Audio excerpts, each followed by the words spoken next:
এজন অভিনেতাই নিজৰ অভিনয়ৰ জৰিয়তে হাজাৰ হাজাৰ মানুহৰ হৃদয় জয় কৰিব পাৰে, কিন্তু কেমেৰাৰ সন্মুখত সদায় হাঁহি থকা এই মানুহজনৰ জীৱনৰ আঁৰত লুকাই থকা কাহিনী কিমানজনে জানে।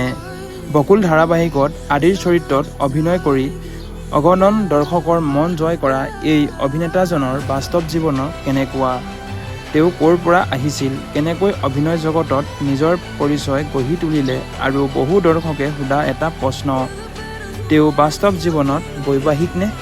আজি এই বিশেষ ডকুমেণ্টাৰী ভিডিঅ'ত আমি এই সকলো কথা আলোচনা কৰিম, গতিকে ভিডিঅ'টো একেবাৰে শেষলৈকে চাব। নমস্কাৰ বন্ধুসকল, আপোনালোকক সকলোৰে আমাৰ চেনেলটোলৈ আন্তৰিক স্বাগতম। আজি এই বিশেষ পৰ্বত আমি কথা পাতিম বকুল ধাৰাবাহিকৰ অন্যতম জনপ্ৰিয় চৰিত্ৰ আদিৰ বিষয়ে। এই চৰিত্ৰটোৱে দৰ্শকৰ মনত বিশেষ স্থান লাভ কৰিছে। আৱেগ, দায়িত্ববোধ আৰু স্বাভাৱিক অভিনয়, এই তিনিটা গুণেই আদিৰ চৰিত্ৰটোক অধিক জনপ্ৰিয় কৰি তুলিছে। কিন্তু পৰ্দাৰ বাহিৰত এই অভিনেতাজনৰ জীৱন কেনেকুৱা, সেই বিষয়ে আজি আলোচনা কৰিম। জনপ্ৰিয়ভাৱে আদি নামেৰে পৰিচিত এই অভিনেতাজনৰ প্ৰকৃত নাম হৈছে শান্তনু শইকীয়া। ঘৰত মতা নাম হৈছে সুমন। অনলাইনত প্ৰচলিত তথ্য অনুসৰি তেওঁৰ জন্ম 1992 চনৰ ডিচেম্বৰ মাহত হোৱা বুলি উল্লেখ কৰা হয়। এই তথ্যৰ স্বাধীন নিশ্চিতকৰণ আমাৰ হাতত নাই, সেয়েহে ইয়াক নিশ্চিত সত্য বুলি কোৱা নহয়। শৈশৱৰ পৰায়ে তেওঁ অভিনয়, সাংস্কৃতিক অনুষ্ঠান আৰু মঞ্চৰ প্ৰতি আগ্ৰহী আছিল বুলি অনুৰাগীসকলে উল্লেখ কৰে। পঢ়া শুনাৰ সমান্তৰালকৈ তেওঁ নিজৰ সৃষ্টিশীলতাক আগবঢ়াই নিয়াৰ চেষ্টা কৰিছিল।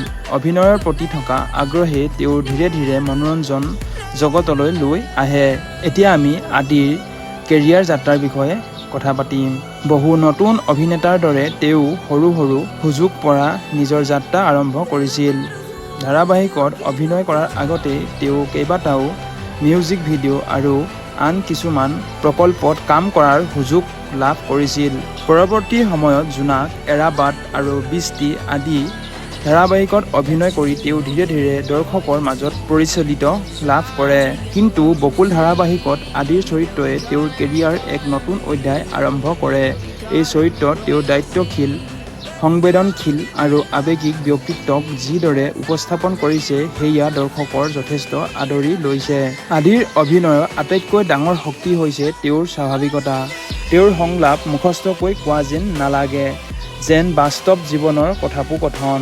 আৱেগিক দৃশ্যবোৰত তেওঁৰ মুখৰ অভিব্যক্তি, চকুৰ ভাষা আৰু সংযত অভিনয়েৰে দৰ্শকৰ চৰিত্ৰটোৰ সৈতে সংযোগ স্থাপন কৰায়। সেইবাবেয়ে বহু দৰ্শকে কয় আদিৰ চৰিত্ৰটো বাস্তৱ মানুহ যেন লাগে।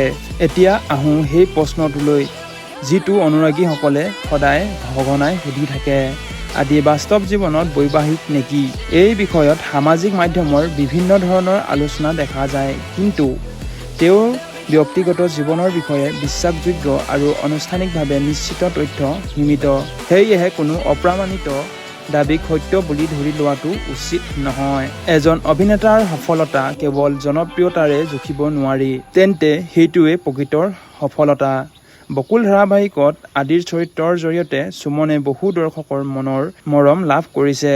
আগন্তুক দিনত তেওঁ আৰু বহু শক্তিশালী চৰিত্ৰৰ অভিনয় কৰি অসমীয়া মনোৰঞ্জন জগতলৈ নতুন অৱদান আগবঢ়াব, এই আশা সকলোৰ অনুৰাগীৰ।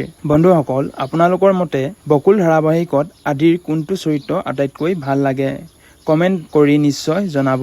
ভিডিঅ'টো ভাল লাগিলে লাইক, শ্বেয়াৰ আৰু চেনেলটো ছাবস্ক্ৰাইব কৰি বেল আইকনটো প্ৰেছ কৰি আমাৰ চেনেলৰ সৈতে আপোনালোকে সংযোগ হৈ যাওক। বন্ধুসকল, এয়াই আছিল বকুল ধাৰাবাহিকৰ আদিৰ প্ৰকৃত পৰিচয়।